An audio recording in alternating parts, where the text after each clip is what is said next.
Hello and welcome to my podcast. Do me a favor, subscribe to the John Keim Report wherever you get your podcast. You're watching on YouTube. You know the deal. Hit that like button, hit that subscribe button. You can find us there as part of Ampire Media. That's Ampire. And you can always read my work on ESPN.com. Don't forget that. Today, as you can see, if you're watching on YouTube, I am joined by the Washington Post, Nicki Jhabvala, and you can read her work on WashingtonPost.com. Nicki, it's hot out there. So that's why normally this is a post-practice wrap-up. Usually I would do it out from the facility.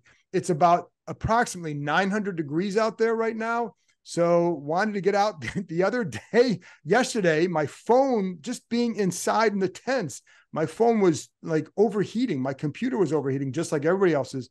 So wanted to do this in the nice air conditioning from our respective homes. Anyways, Thanks for joining me. So let's get to it.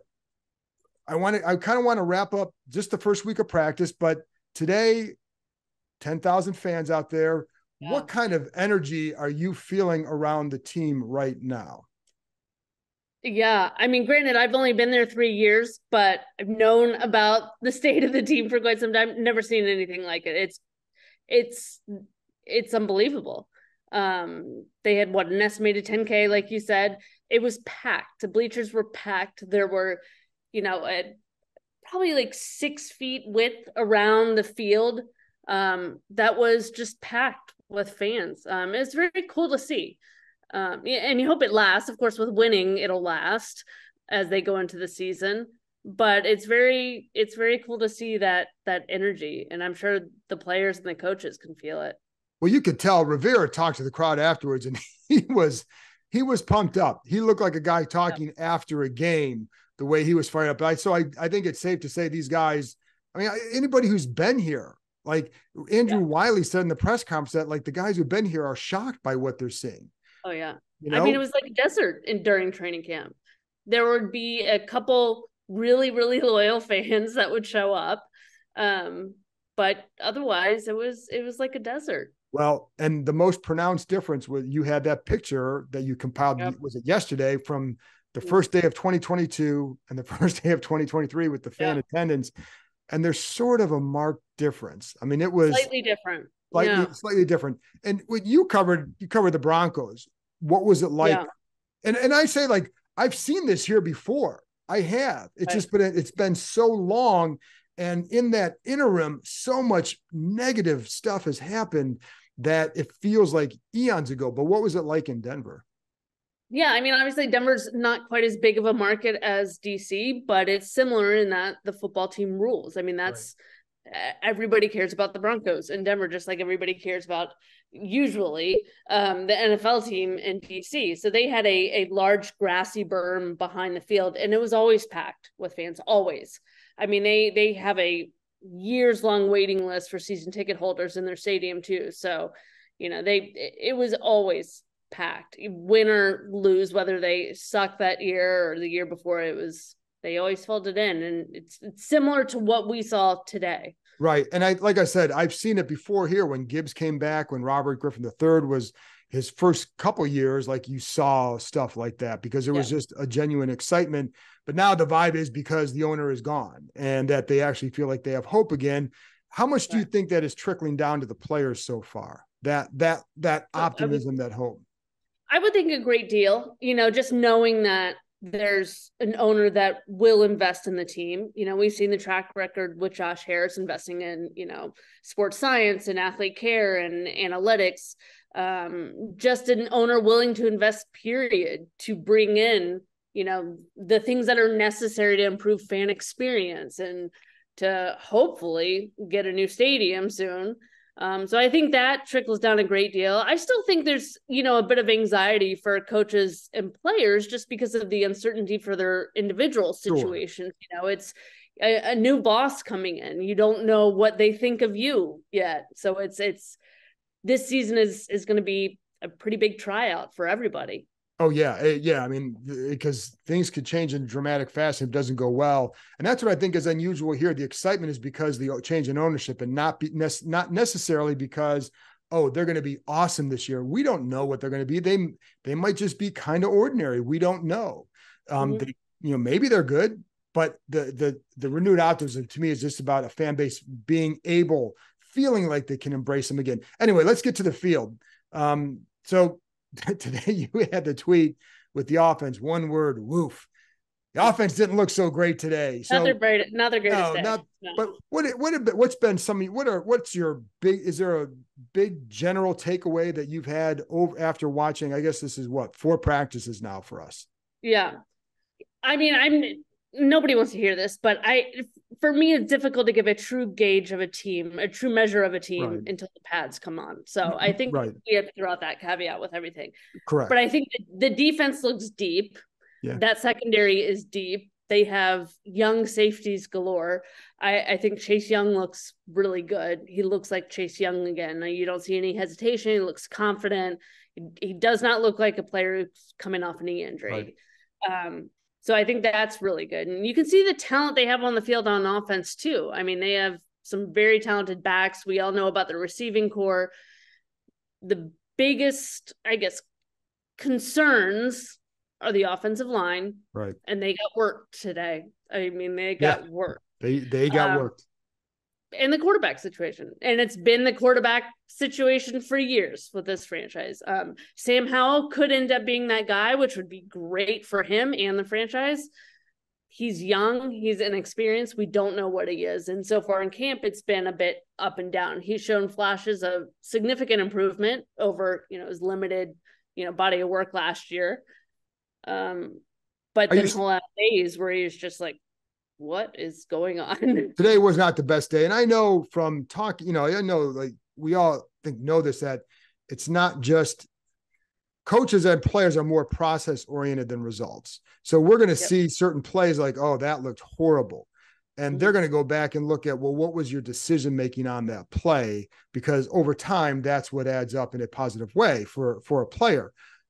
But, having said that, this was a rough day for them. And this is, I think, even on my podcast yesterday, I talked about how, we're not seeing these passes being airmailed like last year. Well, today you saw not to the same degree, but you saw more off-target throws. And you don't always know why that is, but it was not his best day. It was not the offense's best day. Yeah. So, right.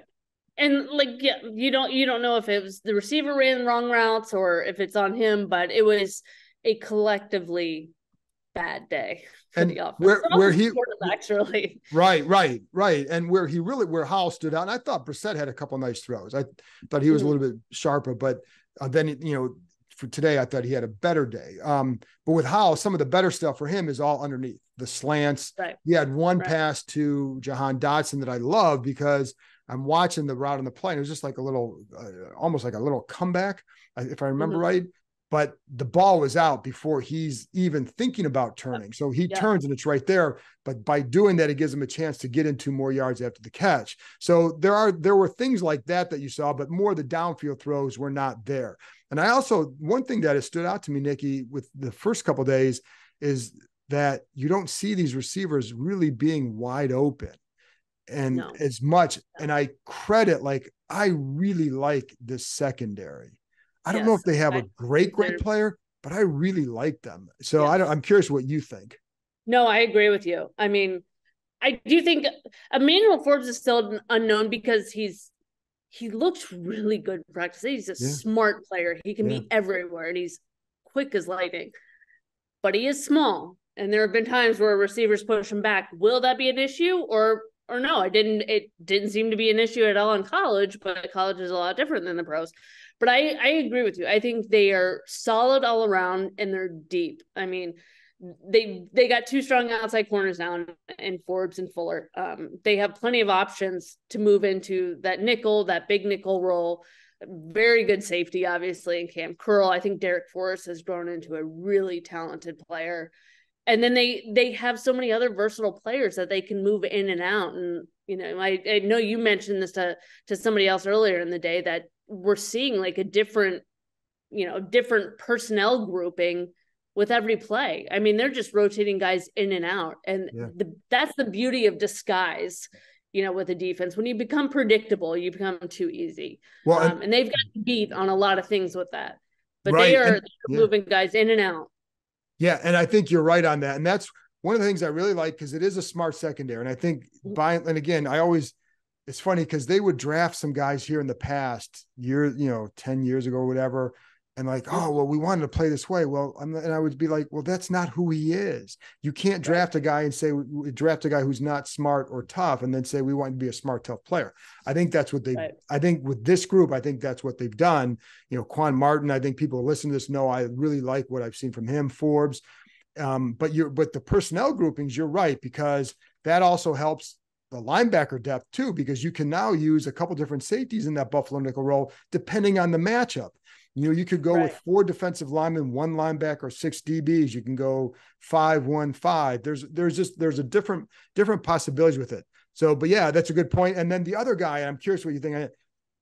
I really, really think Benjamin St-Juste is having a good camp. I mean, I think he's having a really good camp. Yeah. And, he's the guy that just jumps out to me with it. And then I like watching him against Terry because you get a great measure, but he's done a really good job. I think that's really a guy that he's an athletic freak, first of all, but just having those traits doesn't necessarily make you a good corner, but he's been playing a lot in slot. And it's a good time for him to really step up because there's more competition for guys that can play inside, but he has played really well. Really well.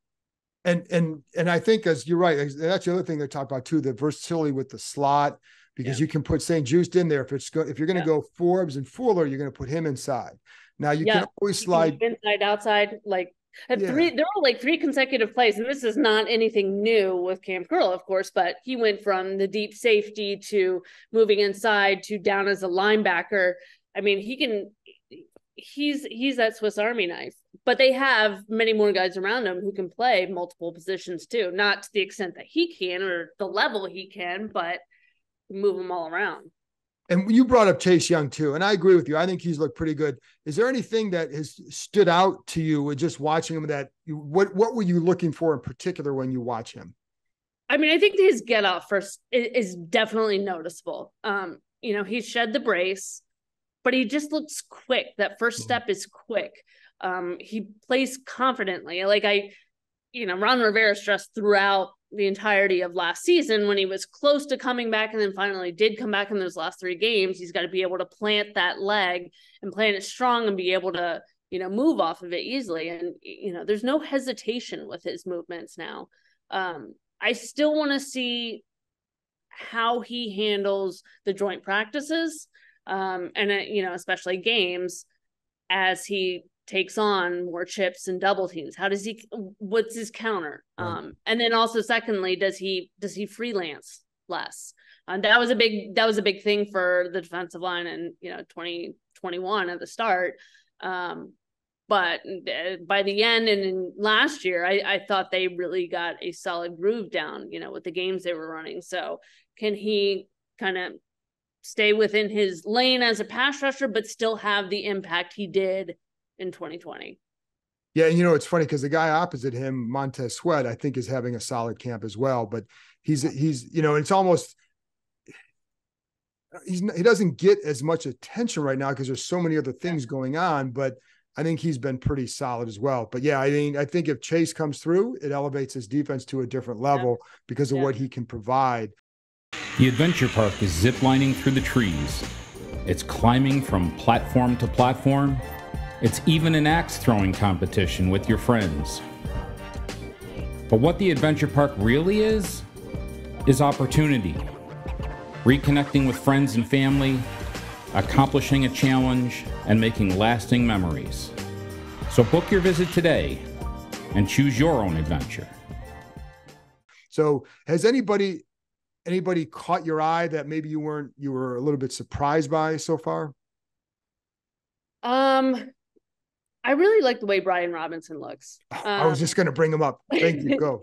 I mean, all their 2 main backs, Robinson and Antonio Gibson, they've slimmed down a little bit. Not a ton for Robinson. It's definitely noticeable for Gibson, though. But I like the way Brian Robinson plays. He's very intentional with everything. You can tell that his mind is on the smallest details. And he puts in the work, obviously. And I thought it was really interesting that he said he never wants your question. He never once felt like himself last season. Right. So to think of the way he played after coming back from getting shot twice and dealing with the physical and mental, I'm assuming, issues that you got to work through after that sort of trauma, that's incredible. Then to come back into camp and look the way he does, it's even more impressive. I mean, I just think the ceiling is so high for him. And I like how they're using him in the pass game too. I think he could just be another versatile weapon for them. And I really like that he said he doesn't want to be just a power back. He wants to be an all-around player, which I think is, I think that's what every player should strive for in their own position. But I think he's one that could do every facet to a high level. He is a guy that I think every practice I'm jotting something down that he's done. I'm like, okay, talk about someone different today. And it's like, well, Brian Robinson did this, so I'm going to talk about it because it was really good. And you know, in talking to some of the people there, like, I mean, they know how, and you know this, like they know how well he's doing the pass game. And I think they want to keep it a secret until the season starts, but he's running routes from different areas or different kinds of routes, I should say. And so like, the balls he's catching is not just out of the backfield on a screen. It's, you know, a variety. So I think that bodes well for him, but the hands are really good. He had a nice little cut today on one run, but again, with the run game, like it's real until you get pads on, it's really hard to, sometimes you can get a feel for things, but I kind of go back to how he ran in that 3-game stretch last year, where I felt like you started to see some of that explosiveness. And then if he's feeling better, that you anticipate more of that this year. So, you know, what about the tight ends? What have you thought about like Logan Thomas, Cole Turner? Logan Thomas is enormous. Every time he's out there, I'm like, I don't know how guys tackle him. Like, good luck. I mean, so I'm glad I'm not there. But I think the key with him has always been health. You know, he had sort of that breakout season in 2020, his first full year of playing the position as a starter. And I thought he was really impressive then. If he can continue to build on it, that's what you want. I think he's a smart player too. I like Cole Turner. I think me too. Right now he seems like just an oversized receiver. But he's kind of trimmed down a little bit. I don't want to know what his body fat is because it'll make me feel bad about myself. But he looks comfortable out there. He looks quick out there. You know, can he have the same impact with his blocking? We'll see. But, you know, I still think it's a big loss losing Amani Rodgers because I think he was a player that was really on the rise. So it's unfortunate for him and the team, but hopefully he comes back next year. Well, I think they'll also be used smarter than they were last year. And I know part of that was Logan's injury. And Cole Turner had some injury issues and all that. So there was some of it. But even when Logan was feeling better and more like himself, like you always wonder, why aren't they using him more in this situation, the red zone, whatever. And I don't think that's going to be an issue. In fact, I think when you watch practices, totally involved. The tight ends are big time, right? Yes. Oh, yes. They get their touches. There's never a concern about that. What is, again, and you kind of brought this up earlier, offensive line, we're not going to really know until that. But even with the quarterbacks with Howell, what are the things that what are you seeing now? And what are some of the questions you still, I mean, we're going to have a lot of questions about him, but what are some of the big things that you're still wondering about him?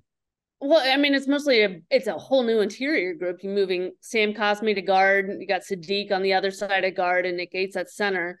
And I mean, Andrew Wiley at tackle too. So everybody but Leno is new. So just gelling. But definitely, you know, the protection, you gotta protect the kid.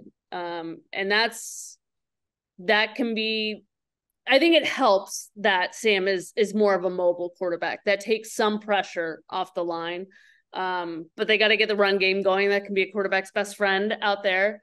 But protection will be the biggest thing, in my opinion. You don't want to see repeats of what we saw quite often early last season, where it's, you know, 5, 6, 7 sack games. Please, dear God, that's not good for anybody's health. With the quarterback situation, do you think has Sam put distance at all with Jacoby, or do you think that, like, how do you assess that one? Yeah, I mean, I feel like it's always been his to lose, and he's been taking the first team reps, so it's not a true competition. But, today was not great. You'd like to think it's just an outlier on the whole. I think he's shown some really good things. And until he completely implodes for multiple days, and can't handle himself in preseason and everything, then maybe they go to Brissett. But as of now, I still think it's Sam. Me too. The other guys get paid too, Nicki. Yes, so I've heard. But it is true. But it is funny because if Howell goes out there and just tears it up all summer, right, I'm coming away saying, well, he looks good, but now I got questions about the defense as well, because I don't know that you should be doing that this soon. And I do think it's going to take time for that group to fully mature. So, any last thoughts about any early impressions from training camp so far? Early impressions. I'm very curious about the kicker competition. I just want to know if I can use Money Badger in stories or headlines. So sorry, Joey Sly. Earmuffs for Joey Sly there. I think the bottom of the receiving core, the safeties group, that's going to be really interesting to see how that plays out. And that could be determined, as always, with special teams and, that returners too. I think that late addition of Byron Pringle it's interesting. It's very interesting. Very, yeah. But yeah, that's probably about it. I just noticed I have a cutout of the lanyard. Oh yeah. That's always the end of training camp. When you get through that week, like you can always tell, like, well, how high were your socks all camp, because you got that tan line there. And then, there's just, so there's a lot of things. It's a, but it's, it is funny though, because it is a bit of a grind. And it's been brutally hot, but life could be a lot worse than covering an NFL team where it's hot outside. Correct. So I'm not going to complain. And we got ice cream today. So there you go. Easily excitable over here. It doesn't take much. Nicki, folks, you guys can, when you hear Nicki, you understand why I like to have her on the show so much. So give her a follow. Tell them where they can find you on Twitter and all that.